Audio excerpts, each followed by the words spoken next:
AskReddit. What's the worst business idea you've seen someone try to execute? Does anyone have that Reddit relationship advice thread?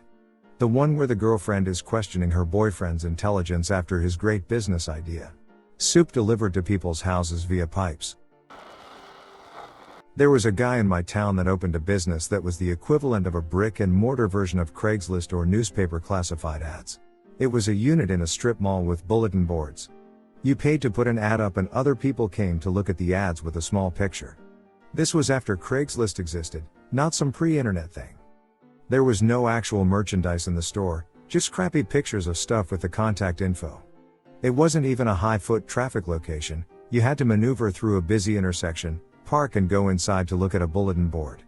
It went under and he tried to blame the landlord because he couldn't get a sign permit for the end of the building even though he had 2 other signs. This one is straight up insanity. It's like trying to pitch the idea of dedicated instant messenger services, AOL instant messenger style, for desktop computers well after Slack, Zoom, Facebook, Instagram, and a whole slew of other services already exist. This is worst actually. This is more like selling a service where people write messages on a post-it to each other.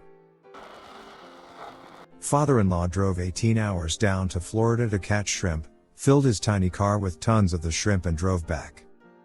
It took days to vacuum seal the shrimp that hadn't gone bad only to sell a few bags to some friends. The car smelled like seafood for years. I can see Kramer doing this. Actually, I can see him doing everything in this thread. Missed one key step, preserving the catch. Reminds me of a friend that tried to grow weed in the woods. Ended up working like a charm. He has so much weed he could barely pick it all.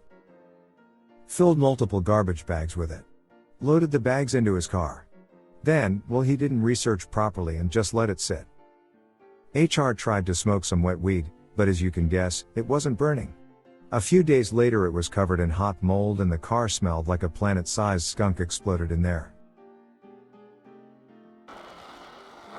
When I was in high school, one of my friends wanted to start a little coffee shop / hot chocolate stand with a cuddle corner and free hugs for anyone who wants them.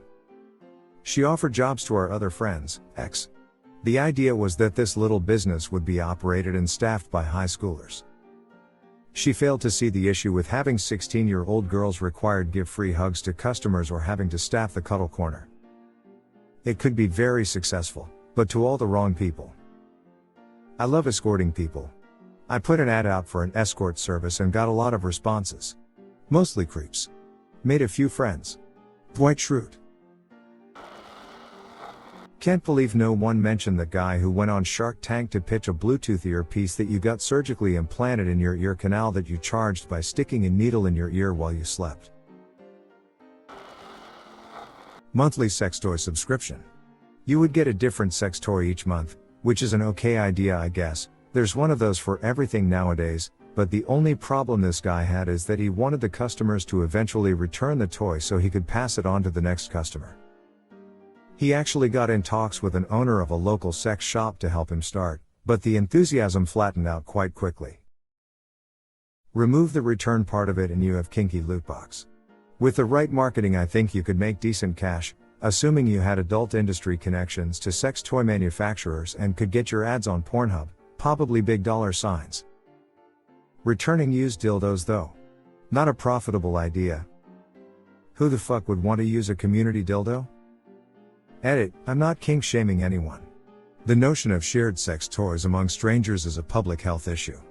And yes, I know you're all going to tell me they can be disinfected between users. But that's putting a lot of trust in some minimum wage worker who likely doesn't know jack about infection control. Netdics. Guy I know got a small inheritance. Enough for a deposit on a unit or small house. Nope. Seahorse farm. Turns out seahorses are difficult to breed. What would you even use seahorses for? Pets? Those weird dried up seahorses in tacky gift shops. They're super popular as pets for saltwater / reef aquariums. Not a bad idea if you have the know-how on how to breed them, especially since most are wild caught, so there's a huge demand for captive bred animals. Would say it's more of a bad execution than idea. In about 2005, my friend's dad tried to start an arcade in a small town just outside walking distance from a school using beat-up second-hand machines. To get there from the school, you'd have to walk by an established, larger arcade that also sold food. Edit for the actually crowd. I guess it was walking distance, just not a convenient walking distance. Sorry for poor wording. It all sounded fine and dandy until you mentioned the larger arcade with food. Context: I live in Las Vegas. When I was in my 20s, I was hired by a man who wanted to build MySpace for strippers. His goal was for the men on the site to pay him to follow their favorite strippers and know what clubs they were dancing in and when. He shut the project down, after months of paying me, when he found out that no stripper would sign up for it. Sign up to get stalked. One of my friends in Vegas still gets calls from guys asking for the stripper/escort that used to have their number. I've known them for almost 10 years and they had been getting them for years before we met. I don't blame them one bit for wanting no part of that. One of the younger dudes in my karate class was going to start a handyman business. 24 hours, anything needing to be done, anywhere in our district. Sounds good. You gonna get a loan and buy a used truck and get some tools? And you never have talk time on your phone, so will you get a landline? 2006? So not super outlandish? No, I'll go on my bicycle. And I'll just use the tools they have. And they can email me when they need service. Right, because when I have water spraying out of my geyser through the ceiling at 3 a.m. I'm going to email a dude on a bicycle to come fix it using all the tools and the ladder I don't own. On a bike? Okay. Sure. Not having your own tools and showing up on a bike? He's just a fucking dude riding a bike. Rent a dude. That crazy expensive juicer from several years ago that used proprietary juice packets. You could just poke a hole in the packet and hand squeeze the juice for free to save a few $100s. Maybe I'm stupid, but I thought the point of a juicer was to take whole ingredients and make juice out of them. It is. Hence why this was a spectacular failure. A crazy over-engineered device to squeeze regular juice from packets. I'm dumbfounded by whoever thought it was a good idea. Have you ever met investors?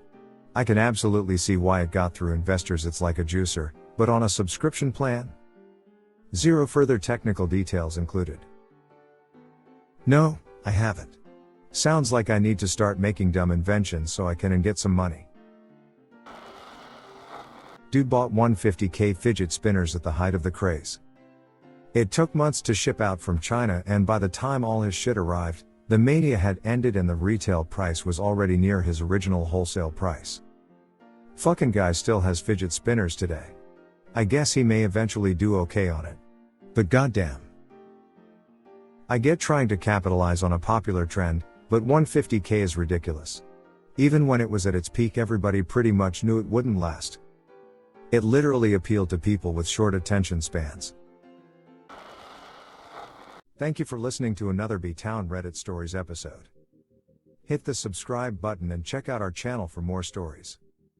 Let us know your opinion about this topic in the comments.